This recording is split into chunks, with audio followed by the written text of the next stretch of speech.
Mesdames et messieurs, bonsoir, bienvenue sur Chaos Global, le journal hebdomadaire du Courrier des Stratèges. Nous allons, comme chaque semaine, vous évoquer avec Édouard Husson un certain nombre de sujets.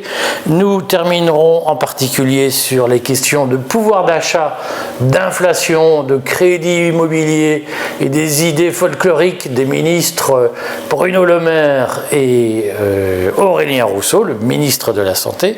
Nous dirons quelques mots des attentats à Paris, bien entendu, dans la foulée de ce qui va commencer ce journal. Quelques mots sur Israël, sur les questions de génocide, d'intention génocidaire d'Israël. Mais tout d'abord, nous commençons par la création d'une fédération européenne qui est le sujet qui agite beaucoup en ce moment un certain nombre de milieux. Alors la presse subventionnée vous en parle très peu parce qu'au fond, c'est dans longtemps, c'est compliqué, c'est fâcheux et en plus, ça pourrait créer des polémiques avec les Français qui ne veulent pas avoir plus d'Europe, subir plus d'Europe. Et pourtant, le sujet de la transformation de l'Union européenne en une fédération ne cesse d'avancer et nous ouvrons ce journal par cette question essentielle pour vous alerter sur les risques qui se présentent. Alors, Édouard va nous en dire quelques mots, mais je refais le point de l'actualité. Donc, vous savez qu'il a été convenu en juin 2023, vous savez ou vous ne savez pas, qu'en juin 2023, il a été convenu d'organiser, lors de la prochaine mandature de la Commission européenne, une conférence sur l'avenir de l'Europe qui réglera plusieurs problèmes, deux problèmes essentiels, celui de l'élargissement de l'Union européenne actuelle à 10 nouveaux pays candidats, dont l'Ukraine, la Moldavie et un certain nombre d'autres pays d'Europe orientale, et au-delà d'ailleurs. Et cette conférence sur l'avenir de l'Europe doit aussi régler la question de la gouvernance de l'Union en préparant le passage à la majorité qualifiée. Vous savez qu'aujourd'hui, la Commission européenne doit soumettre toutes les décisions, notamment en matière de directives et de règlements, à un Conseil européen, c'est-à-dire à une structure qui regroupe tous les gouvernements des États membres qui décident à l'unanimité.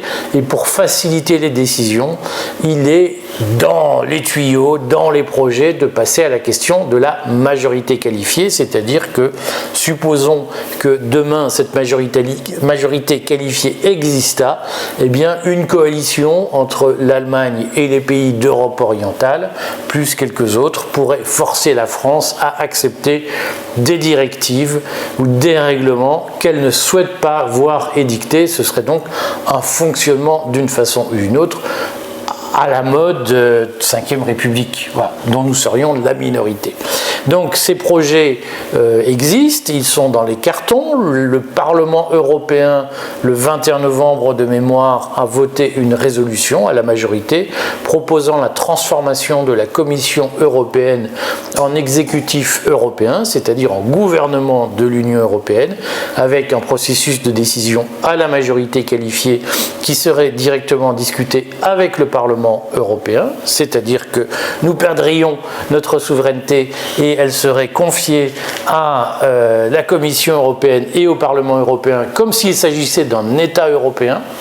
L'Assemblée nationale française, la semaine dernière, a voté à la majorité une résolution, c'est-à-dire un texte d'encouragement, une sorte d'avis, proposant la majorité qualifiée sans faire allusion à la transformation de la Commission européenne en exécutif européen. Tout ceci doit servir à ouvrir une conférence sur l'avenir de l'Europe qui proposera une modification des traités après les élections européennes du mois de juin 2024. Alors Édouard, que faut-il penser de ces projets de transformation, d'intensification de l'Europe, on va dire ça comme ça, en une fédération européenne, pratiquement plus autoritaire d'ailleurs que ce qui existe aux États-Unis? Alors, ce qui est frappant, c'est que les gens qui parlent de ça, les gens qui poussent ça à Bruxelles ou dans les capitales d'un certain nombre d'États membres, font comme si les élections européennes ne servaient à rien. Parce qu'ils n'ont pas la franchise de dire voilà ce qu'on va soumettre aux électeurs européens le 9 juin prochain. Ils disent, et d'ailleurs le document de l'Assemblée nationale française est très intéressant, puisqu'il dit, il ne faut pas se presser, ça sera après les élections européennes. Ah ben oui, mais si les élections européennes ne portent pas sur le sujet essentiel de la transformation des institutions. Ça, c'est le premier point. Le deuxième point, c'est que j'ai malgré tout le sentiment d'une fuite en avant. On voit bien qu'il y a de plus en plus de difficultés concernant les décisions à l'Union européenne, l'élargissement, la guerre en Ukraine, un certain nombre de mesures économiques. On voit bien que avoir laissé la Commission prendre plus de décisions sur les sujets de la vaccination n'a amené que des problèmes. Bon. Et on est un petit peu comme dans l'ancien bloc soviétique. C'est moins ça marche, plus il faut en faire, parce que si on en fait plus, c'est là que ça va marcher. Donc je pense qu'il y a à la fois un vrai danger. Pourtant, saisissons-nous de ça pour les élections européennes, j'ai envie de dire. Et d'ailleurs, je suis très étonné que les listes déjà déclarées aux élections européennes ne parlent pas de ce sujet. Et je voudrais bien savoir ce que va être le débat entre Renaissance, le Rassemblement national et les autres là-dessus. Parce que c'est le seul sujet. Est-ce qu'on veut plus de fédération européenne ou est-ce qu'on veut plus de liberté, c'est-à-dire accepter qu'en fait on a fait trop de transferts de compétences et il faut en reprendre un certain nombre. Je rappelle, pour finir, que jusqu'à maintenant, nos États sont souverains et ils peuvent reprendre les compétences qu'ils ont transférées. Évidemment, il faut des votes des parlements, évidemment, il faut aussi une négociation globale, ça se comprend. Mais c'est curieux que personne ne propose ça dans ce sens-là. Alors, on rappelle, petite publicité, mais importante pour vous, puisque beaucoup de gens ont dit, mais qu'est-ce qu'on peut faire pour empêcher ça ? Je rappelle notamment que si vous voulez vous exprimer, vous pouvez rejoindre le fil Telegram gratuit Restez Libre, qui comporte pratiquement 29 000 abonnés pour le Courrier des Stratèges, mais il y a d'autres fils que nous animons, et vous le savez, nous portons un projet de liste citoyenne pour les élections européennes, sur lesquelles Édouard a travaillé le programme avec un groupe de plus de 1000 personnes, de façon itérative, ouverte, virtuelle, mais en toute transparence. Qu'est-ce qui ressort des consultations que tu mènes sur le programme, notamment en matière de fédération européenne ? Alors, comme tu l'as dit, il y a 1000 personnes, ce qui est considérable. On s'attendait plutôt à en avoir 200, 300. On en a eu 1000. Et ces 1000 personnes, en fait, convergent. Alors, je ne veux pas préjuger de ce qui sera voté cette semaine, puisqu'il va y avoir un vote sur les 4 ou 5 dernières propositions, dont certaines concernent ces projets de renforcement de la fédération européenne. Mais ce que je remarque dans les discussions, c'est qu'il y a l'envie de s'engager, il y a l'envie d'avoir une force politique qui parle de ces sujets-là. Et nous avons déjà une dizaine de propositions qui, elles, ont été votées, et toutes vont dans le même sens. Il y a trop de pouvoir pour l'Union, ce qu'on appelle l'Union dans les traités européens. Il faudrait que les États nationaux reprennent une partie de leur pouvoir, mais attention, pas pour eux, pour les rendre aux citoyens. C'est ça qui ressort en fait de toutes les discussions. Donc on va voir, mais on en reparlera, je pense, la semaine prochaine, puisqu'on y verra clair sur nos 15 ou 16 propositions. Donc inscrivez-vous, c'est gratuit, et puis l'enjeu c'est que ce soit citoyen, que tout le monde participe, donc il n'y a pas de censure sur le fil, sauf les propos injurieux, bien entendu, ou contraires à la loi. Mais sur le fond, il y a eu un débat dans ces travaux que tu as menés avec les participants sur le mot de Frexit. Qu'est-ce qui ressort finalement ? Est-ce que c'est une liste Frexit qui ressort des consultations qui ont été menées ? Alors, Frexit, pour bien rappeler ce que ça veut dire on fait comme les Britanniques ont fait avec le Brexit, on veut que la France sorte de l'Union européenne. Alors, il y a des gens qui, très, très honnêtement, sur le fil de discussion, disent oui, moi je suis pour ça. Ensuite, il y a deux objections qui sont intéressantes. D'autres personnes qui, par exemple, sont des chefs d'entreprise, qui voient bien la complexité de tous ces phénomènes et qui nous disent bon, on n'est pas du tout contre sur le principe, mais d'abord, est-ce qu'il n'y a pas des choses qui marchent en Europe ? Pourquoi est-ce qu'on jeterait par-dessus bord des choses qui marchent? Et puis d'autre part, pourquoi ne pas faire secteur par secteur? Parce que si vous voulez vous prendre de front les institutions européennes, vous allez échouer.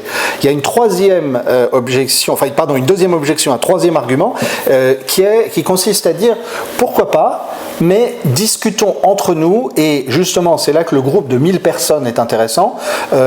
Est-ce que finalement on a envie de ça est-ce qu'on risque pas d'imiter nos gouvernants qui disent voilà, l'Europe ça va être ça. Ben, le risque pour le Frexit c'est qu'il y a la même chose, un petit groupe de gens qui disent voilà, maintenant l'attitude de la France par rapport à l'Europe ça va être ci.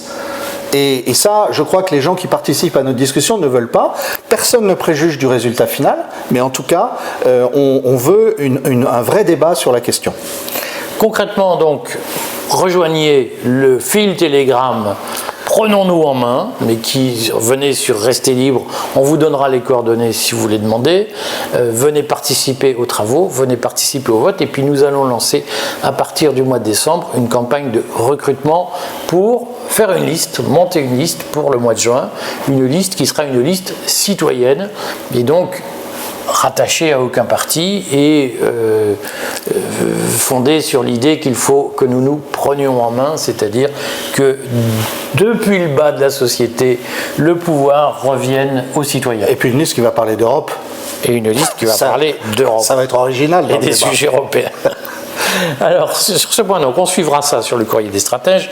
Ne manquez pas de nous rejoindre. Parlons de Gaza, autre sujet d'actualité maintenant, puisque toute la presse en a parlé. Il est maintenant acquis que les services secrets israéliens avaient rédigé un document de 40 pages résumant, synthétisant, présentant, analysant les projets du Hamas qui sont passés à l'acte le 7 octobre. Donc on sait que le gouvernement israélien était parfaitement informé en détail des projets du Hamas, qu'aucune mesure n'a été prise pour faire obstacle à la réalisation de ce projet terroriste, comme on l'a beaucoup dit. Est-ce que ça signifie, Édouard, tu en as parlé, est-ce que ça signifie que l'opération du Hamas est un piège tendu par le gouvernement israélien, ou une opération, en tout cas un billard à plusieurs bandes, destinée à justifier une éviction, une Nakba, comme disent les Palestiniens, une éviction de la population palestinienne de Gaza, voire un génocide à Gaza? Alors, paradoxalement, je ne crois pas. C'est-à-dire, je crois qu'en fait, il y a deux logiques qui se sont affrontées. On comprend de plus en plus qu'il y avait un projet d'attaque de Gaza par les Israéliens.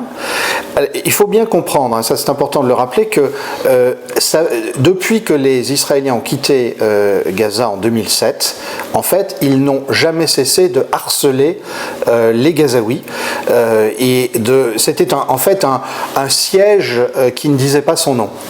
Ce que Dominique de Villepin appelait une prison à ciel ouvert. Voilà. Et donc, l'idée d'attaquer un peu plus Gaza, avec éventuellement le projet d'expulser encore plus de Palestiniens, voire d'essayer de pousser les Palestiniens vivant à Gaza vers l'Égypte, on va y revenir peut-être, eh bien, en soi, c'était une intensification. Ça pouvait correspondre à un moment où Israël aurait fait la paix avec plusieurs de ses voisins arabes, en particulier avec l'Arabie Saoudite. Et on sait qu'il y avait un accord qui était bien avancé. C'est là que le Hamas, moi, mon interprétation, c'est plutôt que le Hamas a pris de vitesse les Israéliens, et le gouvernement Netanyahou a bien reçu les rapports dont nous parlons, mais au fond n'y croyait pas, par arrogance, par mépris, en pensant... Par sous-estimation du rapport de force. Sous-estimation de l'adversaire. Voilà, totalement du rapport de force, et en pensant qu'à l'abri du dôme de fer, qu'est-ce qui pouvait leur arriver? Alors je rappelle, le dôme de fer, c'est ce bouclier de défense qui doit arrêter tous les tirs de missiles et de roquettes sur Israël. Bon.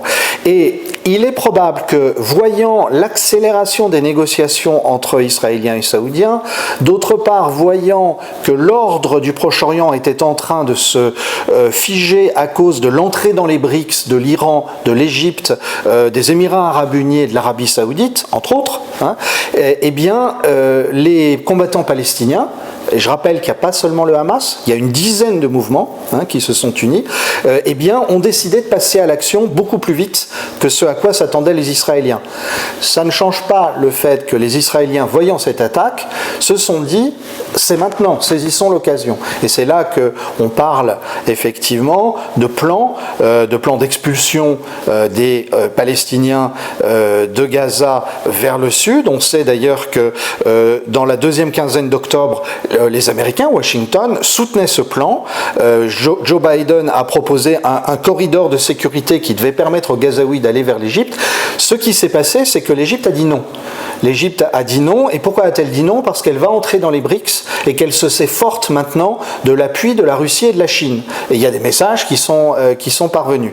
Alors, là-dessus, on a eu ce qui est tout à fait terrible, ces bombardements très intensifs et cette intensification des bombardements. Et on peut bien penser que la violence actuelle des bombardements sur Gaza vise à faire céder les Occidentaux, en particulier les Américains, en leur disant vous voyez bien que si vous n'acceptez pas que nous expulsions les Gazaouis, eh bien à ce moment-là, ils vont mourir. C'est à ce moment-là que nous nous trouvons.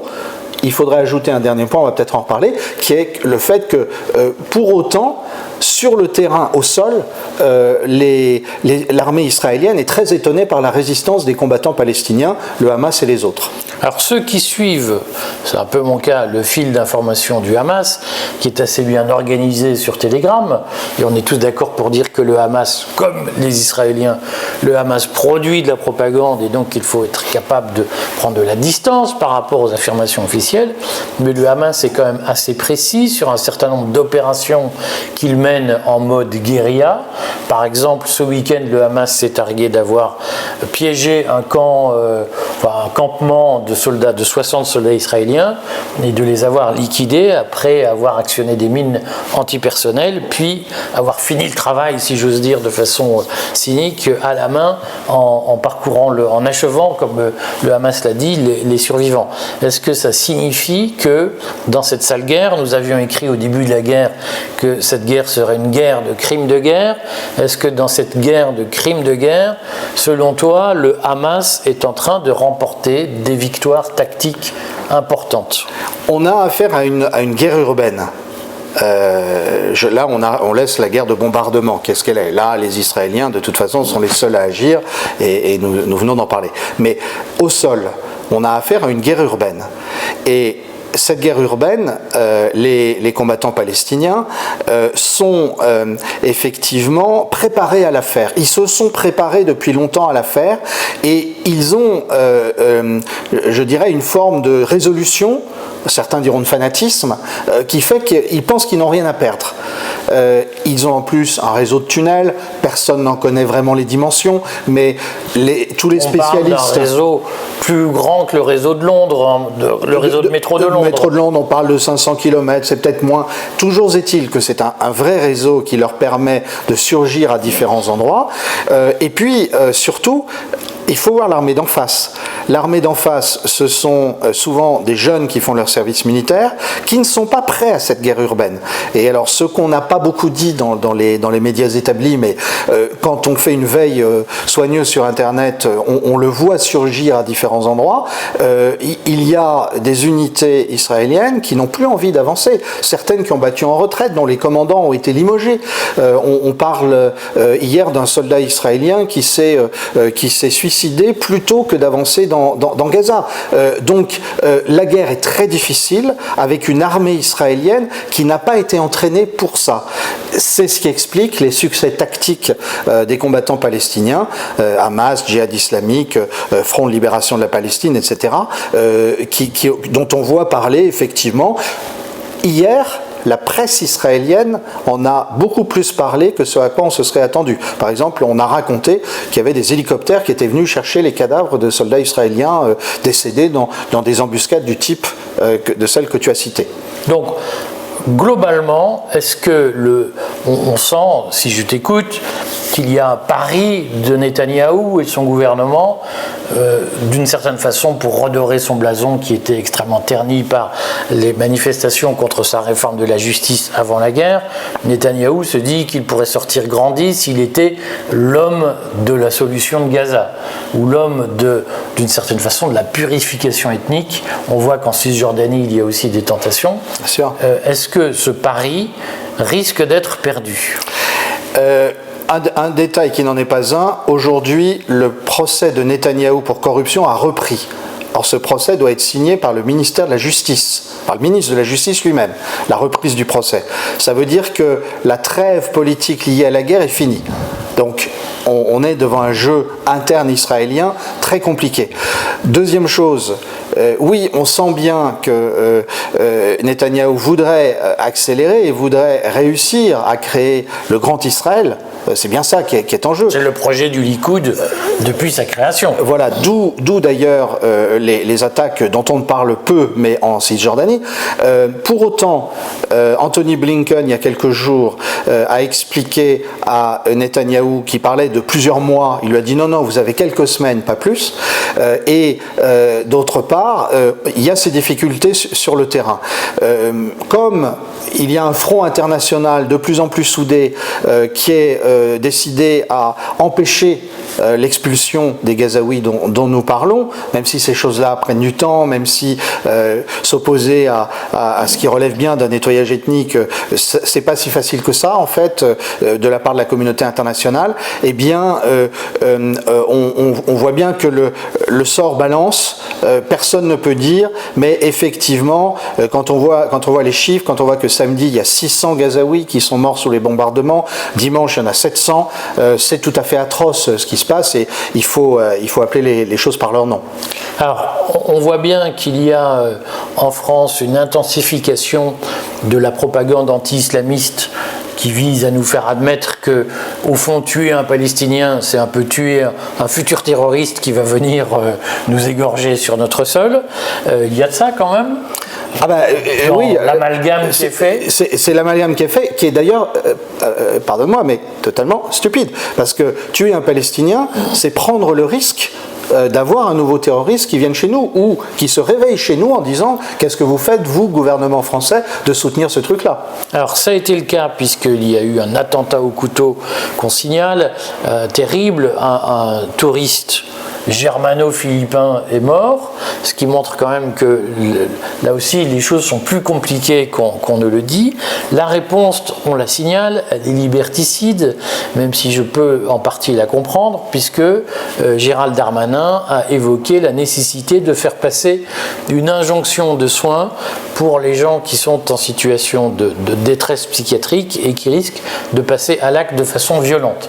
Alors on en déduit que les propos qui ont été tenus par Darmanin sur ce terroriste qui a fait 4 ans de prison pour des projets d'attentats au couteau entre 2016 et 2020, il a effectué ces 4 ans de prison ferme. Ce terroriste a été taxé par Gérald Darmanin de troubles psychiatriques, c'est-à-dire probablement de troubles schizophréniques, qui peuvent pousser à passer à l'acte de façon violente. Est-ce que ça signifie que globalement, une fois de plus, le terrorisme, qui est un fait atroce que nous dénonçons régulièrement, est aussi le prétexte pour les services français, pour le gouvernement, pour l'administration, de faire passer des mesures liberticides qui, à un moment donné, s'adressent à toute la population et pas seulement aux auteurs d'attentats? On peut tomber d'accord sur le fait qu'il n'y a aucune rationalité derrière le comportement du gouvernement, d'ailleurs, ni derrière celui d'une partie de l'opposition. Moi, je lisais par exemple que le terroriste en question aurait été en contact avec l'assassin de Samuel Paty et les réseaux qui tournaient autour de ça. On ne va pas me faire croire qu'il y a des dizaines de milliers de personnes sur ces réseaux. Donc ça renvoie à quelque chose que le grand spécialiste du Proche-Orient et de la réalité arabo-musulmane, Gilles Kepel, dit depuis des années. La police française ne travaille pas suffisamment sur les réseaux sociaux et sur cette horizontalité de ces réseaux. Bon, premier élément. Le deuxième élément, c'est que si, et moi je n'ai pas de raison de mettre en doute a priori la parole du ministre, s'il y a des troubles psychiatriques, les gens qui ont des troubles psychiatriques, on les suit. Et si cet individu visiblement était identifié. Donc on a une curieuse attitude, alors qu'il faudrait circonscrire le mal, pour le traiter, pour empêcher effectivement des événements comme celui qui s'est passé. On a une double façon de jeter de l'huile sur le feu, d'abord en émettant des lois liberticides et ensuite en voulant absolument mélanger ce qui se passe avec des conflits extérieurs. Et c'est ça que je trouve personnellement pervers, puisque la grande règle, quand il y avait une politique française, la grande règle c'était on ne mêle jamais des problèmes intérieurs avec des enjeux de politique extérieure, sinon on sait qu'on démultiplie les problèmes. Et malheureusement, c'est ce que font le gouvernement et l'opposition. Alors, il nous reste quelques minutes pour évoquer la situation économique. Ceux qui veulent en savoir plus, regardez mon journal de l'écho de dimanche sur YouTube, que j'ai évidemment republié sur le Courrier des Stratèges. Une grande partie de la presse subventionnée la semaine dernière a fini la semaine en annonçant que vendredi, l'agence Standard & Poor's allait dégrader la note de la France, la note de la dette française. Finalement, cette dégradation n'a pas eu lieu. Grâce à Bruno Le Maire. Grâce à Bruno Le Maire. Il faut le dire. Alors, dans la pratique, le gouvernement a fait le siège de Standard & Poor's pour leur dire ne dégradez surtout pas. Standard & Poor's a écouté, même si l'agence met la note française sous perspective négative. Mais il n'en reste pas moins, mes amis, faites attention qu'il y a un problème. C'est que les comptes de la nation, les comptes de l'État sont extrêmement dégradés. En particulier, alors que Bruno Le Maire s'est engagé à baisser les dépenses publiques, à diminuer la dette, le déficit public cette année, au 31 octobre, les chiffres ont été publiés le 1er décembre, le déficit public de l'État a augmenté de 25% par rapport à ce qu'il était au 31 octobre 2022. Donc faites très attention. Est-ce que tu penses que l'État peut faire faillite ou connaître un défaut de paiement? Alors, je vais faire le rapport avec le premier sujet. Il te reste une minute. Le premier sujet qu'on a traité, le renforcement de la Fédération européenne. Ce que je crains beaucoup, c'est que la France étant très vulnérable, le gouvernement français étant attaquable sur son déficit, les Allemands disent on va vous soutenir, on va faire en sorte que vous ne fassiez pas faillite, mais vous nous donnez plus d'Europe. C'est ça, en fait, le piège qui est devant nous. C'est là que le déficit européen français est tout à fait pervers. On se retrouve la semaine prochaine, ne manquez pas notre journal religieux du vendredi, on y parle de plein de choses dont plus personne ne parle mais qui sont intéressantes, notamment sur les questions d'Église catholique de Vatican. Et puis suivez nos interviews de la semaine, nous aurons Thierry Messant mercredi et quelques surprises encore tout à fait intéressantes cette semaine. On ouvre notamment des reportages sur l'agriculture, les méthodes agricoles et la santé. À très vite mes amis.